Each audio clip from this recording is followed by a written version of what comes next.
va? On t'entend pas, je crois que ton micro il est pas activé.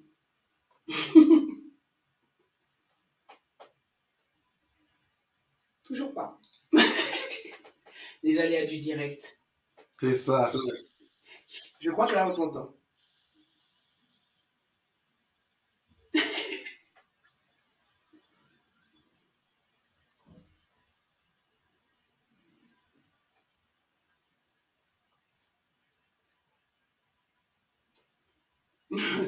C'est pas grave, on va attendre, t'inquiète pas, il n'y a pas de souci. Là on t'entend toujours pas. Ah, c'est où j'entends quelque chose, je crois.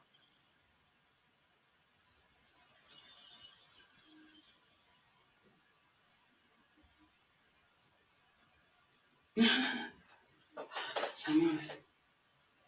Excusez-moi hein, pour le petit temps de latence, ça va revenir. Toujours pas. J'ai lu sur tes lèvres. Ça va être difficile de faire le sujet comme ça. Ah ben moi j'ai une idée. Quoi? Tu l'appelles, tu mets le haut-parleur. On va faire ça. Fin du game. Ouais, on va faire comme ça. Ça te va? Attends.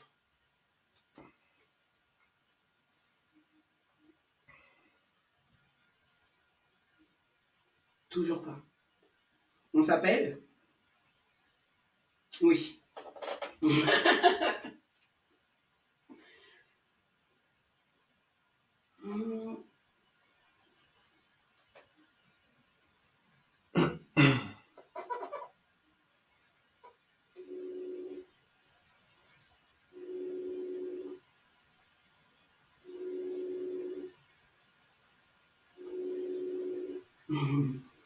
Je suis en train de t'appeler. Je sais pas si elle m'entend. Montre-lui le portable.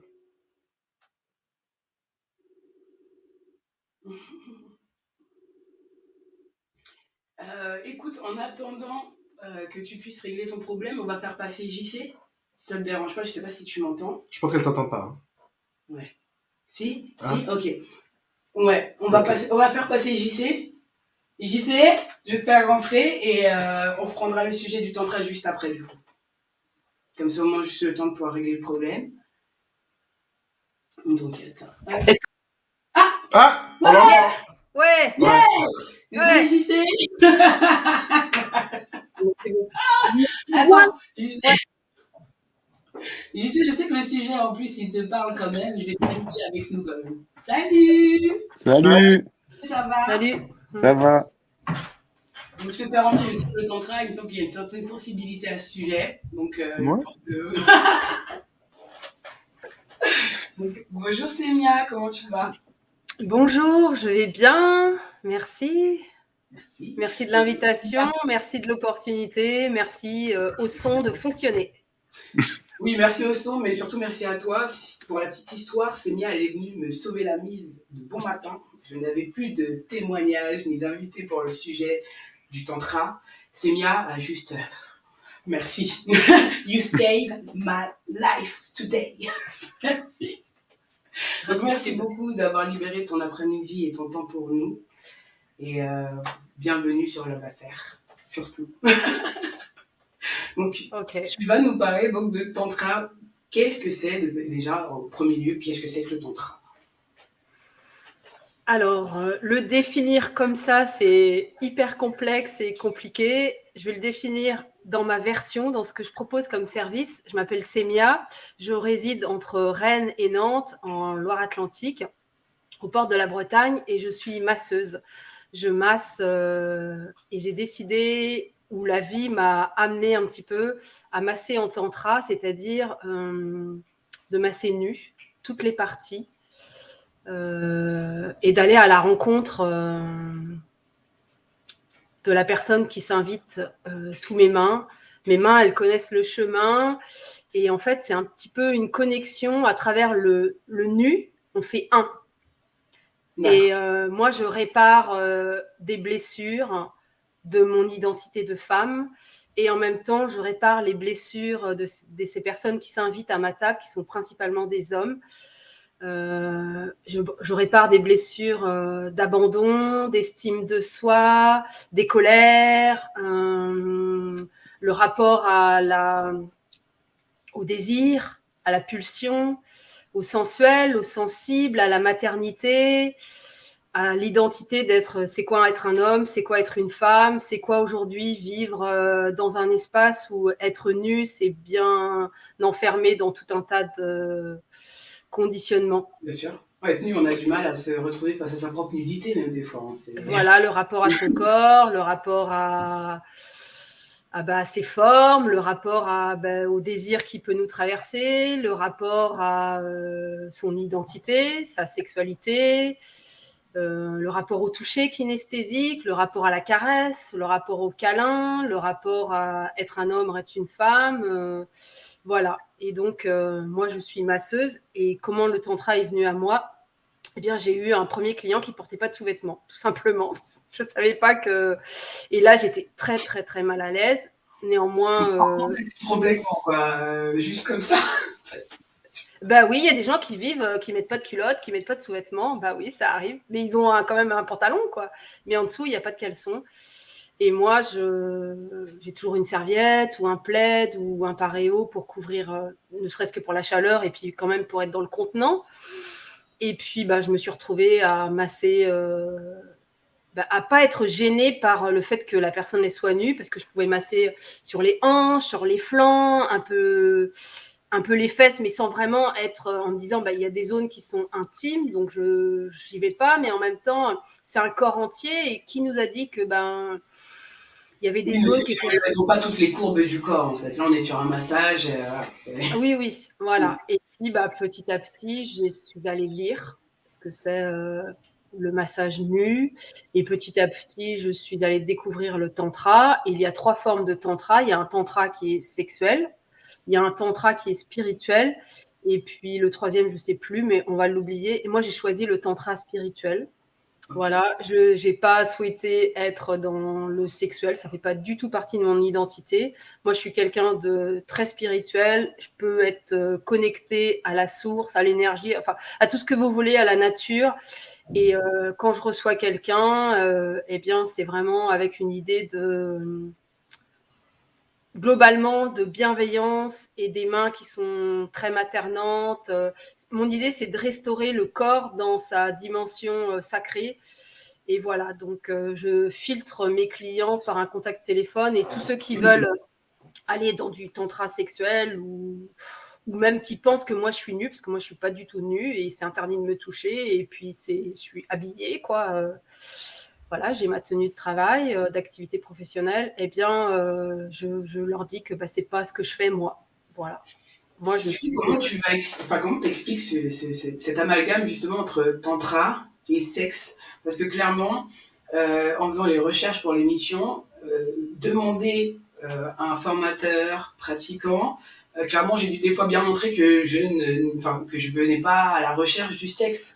Parce que beaucoup de gens ont encore un peu cet amalgame en fait, d'une pratique sexuelle uniquement. En fait, le tantra, ça a l'air juste c'est du cul. Donc, ce n'est pas que du cul. C'est ce que je comprends. Chez moi, ça l'est pas du tout.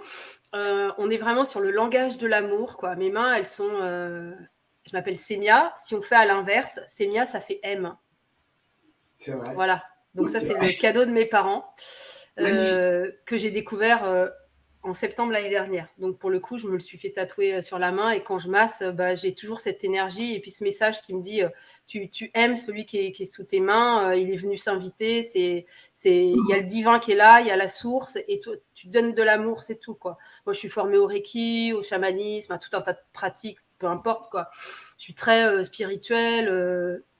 Et l'amalgame avec la sexualité, je sais pas trop.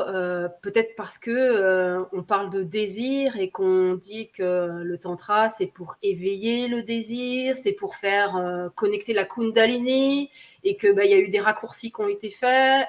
Mais en fait, il peut y avoir en effet des choses comme ça, ce qu'on appelle la kundalini, le désir, mais c'est pas pour autant qu'il faut... Le tantra, c'est bien de dire tu te laisses traverser par cette énergie, tu te laisses habiter par cette énergie, tu te laisses envahir, mais dans le sens, t'en profites pour aller créer après. Bien évidemment, si après tu as envie de les créer avec ton partenaire et que dans un espace intime, tu vives ta sexualité avec ton partenaire, c'est OK. Mais ce ne sera pas dans l'espace-temps que moi, je vais ouvrir. D'ailleurs, quand je reçois les gens, je dis toujours que j'ouvre l'espace et quand la séance est terminée, je ferme. C'est pour bien dire qu'il n'y a pas d'amalgame pour les personnes qui pourraient éventuellement, pour les hommes, parfois, il y a la mécanique qui fonctionne et donc, clairement, il faut être clair et il peut y avoir une érection. Mais c'est une mécanique. Moi, personnellement, je dis à la personne, avant, on peut en échanger, on peut en discuter. C'est une mécanique, c'est comme ça, quoi. Et pour autant, l'idée, c'est on se laisse traverser. L'amalgame avec la sexualité, j'ai l'impression qu'aujourd'hui, on est de plus en plus à parler du tantra dans une dimension spirituelle, dans une dimension de se rencontrer, d'aller créer du lien, parce qu'on est tous on est tous interconnectés, finalement. Et plus on sera nombreux à en parler, plus justement, et ça c'est un vrai combat, c'est le mot qui me vient, mais j'en ai à cœur, on pourra parler de sexualité aussi honorée, c'est-à-dire que les hommes honorent leur partenaire et que les femmes honorent aussi leur partenaire pour qu'il y ait une sexualité qui soit vraiment douce, équilibrée, accueillante et chaleureuse, quoi, et qu'il n'y ait pas d'abus ou pour être trash, qui est genre des mecs qui éjaculent dans l'intimité des femmes, et à l'inverse des femmes qui soient maltraitantes envers des hommes parce qu'ils n'arrivent pas à bander, quoi. Voilà. Là, je parle de trash, mais non, mais il faut dire les termes, parce que voilà. Surtout concernant les hommes, je pense qu'il y en a beaucoup qui peuvent s'étonner qu'un homme vienne te voir pour guérir quelque chose comme ça. Parce qu'on a l'impression que l'âme, guérir à l'intérieur, ça concerne beaucoup les femmes.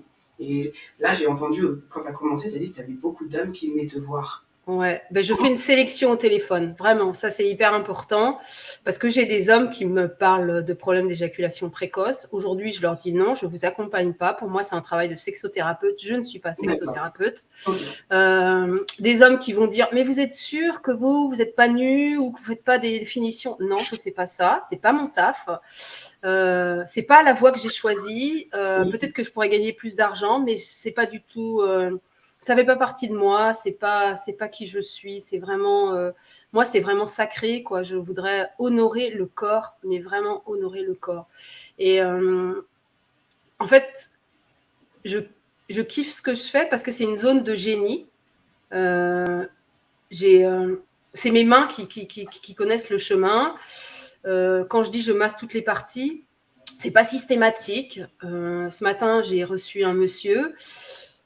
J'ai pas massé toutes les parties de son corps. J'ai pas été dans la durée que je suis initialement. J'étais tellement à l'écoute de son corps que j'ai tout écourté, parce qu'il y avait beaucoup de colère chez ce monsieur, énormément de colère. Et à la fin, vu qu'on discute et qu'on discute un peu avant, mais les gens, c'est plus facile de discuter à la fin, ils peuvent dire. Et il me disait qu'en effet, c'est quelqu'un de colérique. Et que c'est son médecin qui lui a conseillé de se faire masser pour chasser. Incroyable. Voilà. Et il me dit, waouh, c'est super quand il y aura des médecins qui seront nombreux, qui pourront dire, allez vous faire masser, plutôt que de prendre des médocs, de la chimie qui va modifier votre cerveau, alors que tout simplement, des colères, c'est des choses sans doute qui sont liées à des besoins qui n'ont pas été entendus, peut-être dans la prime enfance, ou au fait qu'on a des vies un peu... Quand on travaille, on a des vies qui sont accélérées, puis il suffit qu'il y ait des enfants, le quotidien, tout le monde le voit bien, c'est pas simple. Ce qu'on vit depuis 2 ans, c'est pas simple, et que on est des êtres humains et que les émotions, il n'y a pas que la joie, il n'y a pas que la tristesse, il y a aussi la colère, et que souvent on a dit c'est pas bien d'être en colère, sauf que être en colère, ça veut dire que ça doit sortir aussi. Voilà. Et justement, est-ce que tu as vu une différence entre avant l'épidémie, justement? Est-ce que tu as senti qu'au sortir de l'épidémie, il y a eu un besoin des gens de se reconnecter avec eux-mêmes? Oui, je sens qu'il y a beaucoup de gens il y a des blessures de liens de plus en plus. Il y a des gens qui se sentent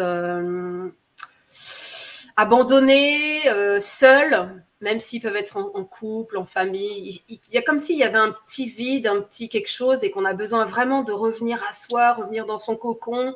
Et puis, si on n'a pas été écouté à l'intérieur de soi, on peut faire exploser. J'ai des gens qui me parlent d'une sexualité, on va quand même revenir à ça, mais qui n'est pas épanouie dans un couple. Et ils disent, je ne sais pas, est-ce que je dois quitter ma femme et tout. Et finalement, je me dis, est-ce que parce que ça fait 2 ans qu'il y a plein de choses qui sont bousculées chez tout le monde, on doit faire tout exploser? Je pense pas. Je pense qu'il existe suffisamment de choses alternatives. Il faut d'abord aller se rencontrer soi. Et si je me rencontre moi, après, je suis capable d'aller rencontrer l'autre.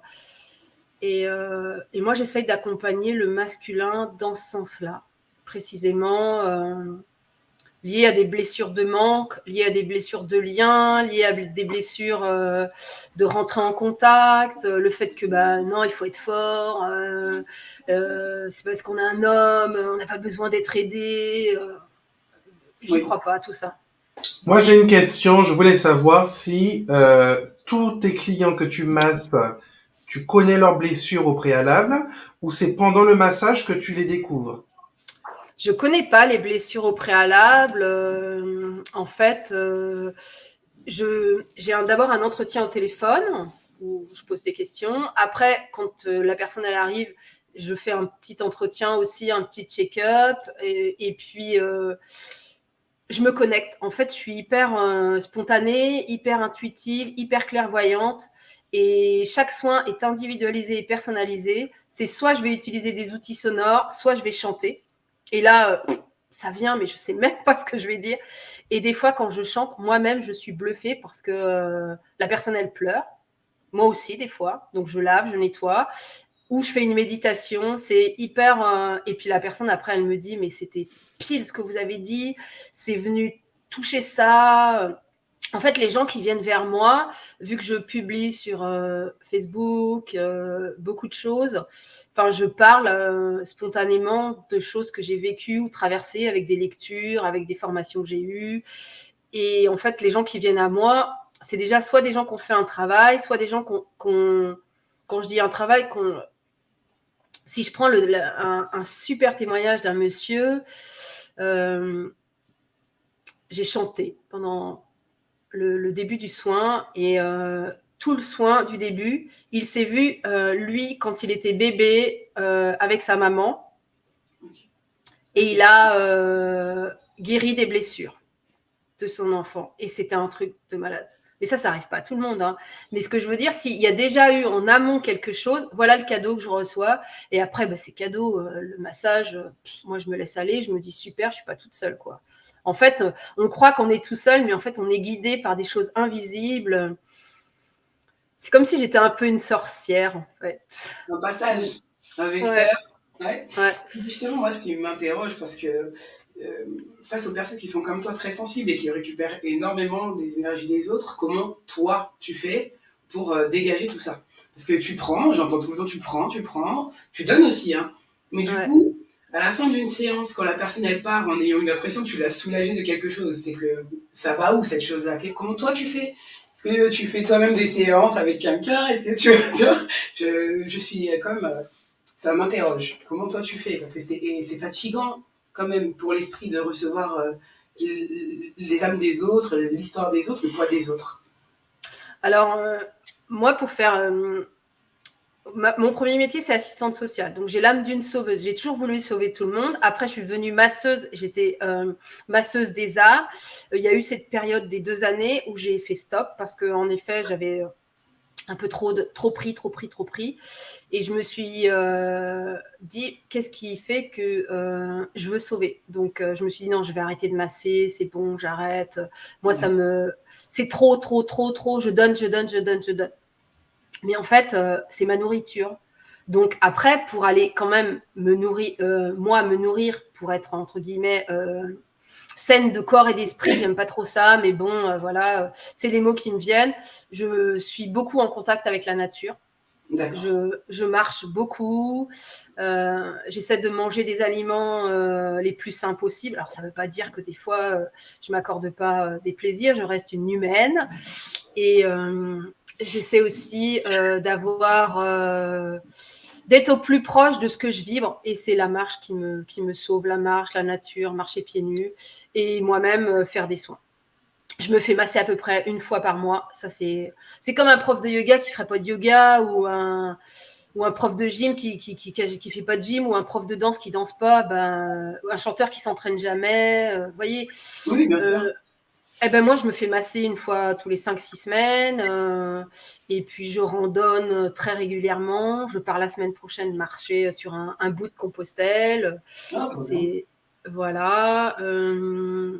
J'essaie de manger, puis d'équilibrer des temps avec mes enfants. Et depuis pas très longtemps, j'ai un amoureux où c'est vraiment un lien tout beau, tout doux. Et voilà. Et donc, j'essaie aussi avec lui d'avoir une sexualité épanouissante. Bien sûr. Et d'ailleurs, la sexualité, je pose souvent la question, et c'est vrai que c'est très éparse, on ne sait pas.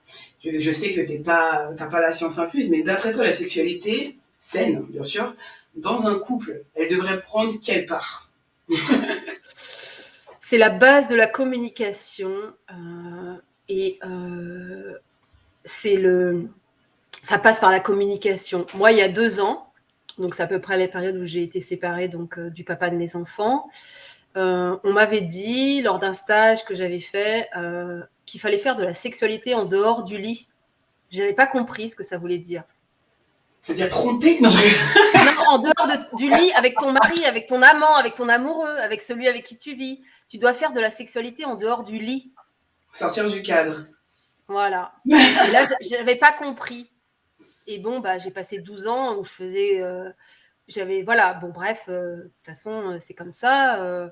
Et maintenant, j'ai compris ce que ça voulait dire. Ça veut dire qu'en fait, pour nourrir le lien d'amour avec mon partenaire, celui que j'appelle mon amoureux, celui que j'aime, celui avec qui j'ai envie d'être, si je nourris pas mon quotidien avec lui, dans le lit, ok, c'est cool, voilà, mais c'est vrai.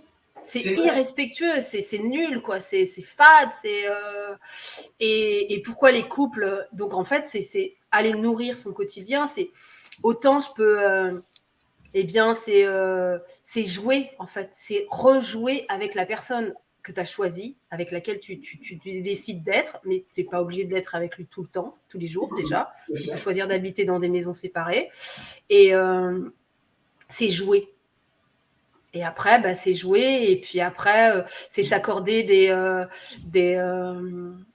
Osho dit, si je prends un des bouquins, il dit qu'en fait, la sexualité juste dans le lit, c'est un peu fade. Sinon, tu vas essayer avec une femme, une autre femme, ou avec un homme, un autre homme. Ce sera toujours pareil. Mais c'est pas ça, la sexualité. La sexualité sacrée, c'est tout ce que tu peux vivre avec un partenaire. Et c'est toute la douceur que tu vas pouvoir mettre dans ton quotidien, en préparant un repas, en faisant un jeu de société si tu aimes faire un jeu de société, en allant faire une marche dans la nature, en partageant une activité commune, quelle qu'elle soit. C'est tellement ça, on passe à côté de ça en permanence, alors que finalement, c'est des choses du quotidien qu'on devrait s'accorder en fait de manière assez naturelle. Il y a un exercice en tantra, tu te mets face à face avec ton partenaire et se regarder dans les yeux. Déjà rien que ça. C'est très difficile pour moi. Comment on peut expliquer ça, par exemple? J'ai du mal. Je ne pourrais pas. Tu vois, se regarder dans les yeux. Se regarder dans les yeux. Quelques minutes, déjà rien que ça. Ou juste se tenir la main. Tu vois, se tenir la main, quoi. C'est vrai. Moi, j'ai énormément de mal, en fait. Je suis très communicative, mais le regard droit dans les yeux, il y a un moment, ça me dérange. Vraiment. Peut-être parce qu'on m'observe trop, je sais pas. Ouais. Et du coup, alors, le tantra, est-ce que tu conseillerais, et j'ai l'impression que oui, à un couple, on va dire lambda, qui a besoin de revivre un peu, de renaître un petit peu, je vais le dire comme ça, un couple qui se laisse aller au quotidien, avec la vie de tous les jours. Donc, est-ce que tu conseillerais le tantra pour essayer un peu de se reconnecter? Complètement. Si vraiment le couple, il y a de l'amour et qu'ils sentent qu'il y a encore de l'amour, que le lien d'amour, il est encore là. Au contraire, j'invite sérieusement à faire un stage d'initiation pour... il y a des petits exercices qui sont tellement forts, tellement intéressants, comme celui que je viens de citer. Après, il y en a d'autres qui sont un peu plus intimes, un peu plus forts et un peu plus profonds. Mais oui, et puis moi, j'aimerais bien, c'est pas encore d'actualité, mais animer des stages où je pourrais justement permettre à des couples de à nouveau se parler, quoi. Parce que je me dis, mais comment c'est possible que des gens qui font un acte d'amour n'arrivent pas à se regarder les yeux dans les yeux? Je me dis, mais c'est incroyable. C'est incroyable. Et si on les regarde dans les yeux, mais dans le noir, ça passe ou pas? Bah non. C'est l'exercice du miroir, quoi. Et puis, ouais. J'ai moins de mal avec moi-même, du coup. À titre personnel, hein. Je n'ai pas de problème justement sur le renvoi de moi-même, mais mon époux, c'est vrai que des fois il me fixe comme ça et je lui dis mais arrête, enfin tu sais vraiment j'ai l'impression qu'il y a une sorte de dépouillage un peu, tu sais, il me fixe et j'ai l'impression de me sentir nue, d'ailleurs on en est là. Hein.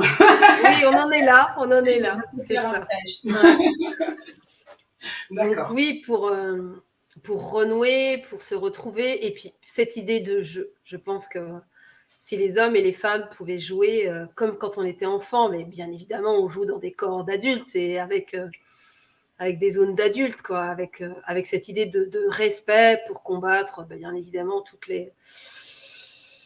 les abus qu'il peut y avoir des hommes envers les femmes et des femmes envers les hommes. D'accord, donc là, s'il y a quelqu'un qui nous regarde et qui se pose des questions, qui a peur, là, tout de suite, tu vas lui dire, mais viens, appelle-moi, je t'en prie, prends contact et tu verras, en fait. Tu nous encourages à aller se trouver un petit peu, quoi, parce que on a tous besoin. Moi, je sens que tu as envie aussi d'aller. Mais moi, ça m'intéresse beaucoup, vraiment, parce que... Ah, va? Ouais, grave. J'en suis là, ça m'intéresse, en même temps, j'ai peur. Tu sais, je me dis, j'ai peut-être pas envie. Et des fois, je me dis, s'il y a des portes que j'ai pas ouvertes, c'est peut-être parce qu'elles doivent rester fermées. Hein, parce que va dans un grenier, ouvre la porte, tu vas voir les rats, les souris, les fantômes, c'est pas mieux la laisser fermer. Mais concrètement, si justement la situation a été compliquée pour que vous puissiez faire, écoute bien ce que je te dis, hein, pour faire l'émission et que finalement elle est là et que tu l'expliques et que tu sens qu'effectivement ça t'intéresse, donc ça veut dire peut-être potentiellement tu devrais aller faire un autre stage avec elle. C'est bien. Depuis ce matin, les énergies sont au-dessus de nos têtes, il va falloir qu'on règle ce problème. C'est clair. Non, c'est vrai, t'as raison. Je pense que ça te ferait du bien. Vu ce que tu dis, je pense que oui. Mais oui, parce qu'en plus, ça m'intéresse énormément. Ça touche à quelque chose dans l'ordre un peu du personnel, à titre personnel. Donc non, je pense que ça va finir par... Ça pourrait être bien. Moi, potentiellement, je prévois de venir... J'ai pris contact déjà avec un lieu sur Paris et j'aimerais bien venir masser... parce qu'actuellement, là où je suis, je me dis, j'ai envie d'être aussi nomade. Et je sens que, quand je dis nomade, parce que ça fait partie de moi aussi, j'adore l'idée d'aller voyager et puis l'idée d'aller rencontrer. Et je me dis, qu'est-ce que je peux offrir au monde? Ce que je sais faire, c'est masser. Et qu'est-ce que mes mains, elles font? Elles donnent de l'amour. Donc, c'est vrai, voilà. C'est vrai. Magnifique. Cela va faire. Ouais, c'est bien à propos. C'est bien. Je sais que c'est écrit en bas, mais on entend encore mieux. Où est-ce qu'on peut te trouver si d'aventure, on a très très envie de tenter l'aventure avec toi? Eh bien, vous me trouvez sur Massage Semia, Facebook, Instagram et www.semiaboyer.fr. Et comme je le disais tout à l'heure, j'ai pris contact avec un lieu sur Paris et potentiellement, voilà, une fois que je vais me décider, que je vais me jeter à l'eau, que je vais oser, je viendrai et après, vous n'aurez plus qu'à prendre rendez-vous. Et toutes les infos, elles seront sur ma page Facebook et puis Instagram, voilà. Et puis sur mon site internet, actuellement, si vous venez faire un séjour en Bretagne, entre Rennes et Nantes. Ah, c'est bien le propos oser. Hein, ça a été ça a été le mot de la matinée et encore une fois, je te remercie. Ah, JC, t'as levé la main? Non, du tout. Je plaide coupable. Ah bon? Et donc, merci encore une fois vraiment de t'être dégagé aussi rapidement pour nous, d'être venu oser. Hein, parce que vraiment, qu'on le sache, c'est sa première fois comme ça a été fait en 10 minutes. Donc, c'est ça. Ouais. Merci beaucoup, Semia. N'hésitez pas à vous abonner sur ces réseaux. À la suite. Moi, c'est fait. Hein. Tu vas aller faire un stage, toi aussi. Ah non. Alors, pour le coup, j'ai rien contre, mais ça va. Ça va à ce niveau. Ça va. Pour le moment. On sait jamais, après, peut-être après. C'est quoi, je vais aller en faire un, je t'en parlerai. Oui, pas de problème. Et merci beaucoup, Sénia, pour ton temps, pour ton énergie et pour ta douceur et pour toutes tes explications. C'était vraiment très, très, très intéressant. Donc, à très vite, je l'espère. On reste en contact et merci. Bien sûr, Infiniment, on reste en vraiment. contact. Ça Et marche. si c'est une première, ce type d'exercice, ben, je trouve que tu as très bien géré. Ouais, Ouais. bon. T'as eu raison d'avoir Merci. peur et de le faire quand même. Et là, pour le coup, vous voyez, c'est ce que tu me disais tout à l'heure. Bah là, je vais tout déconnecter et je pars en balade en forêt avec les enfants. Voilà. Super. Merci beaucoup, Sénia. Merci. Au revoir. À bientôt. Au revoir. Ciao. Ciao. Merci beaucoup.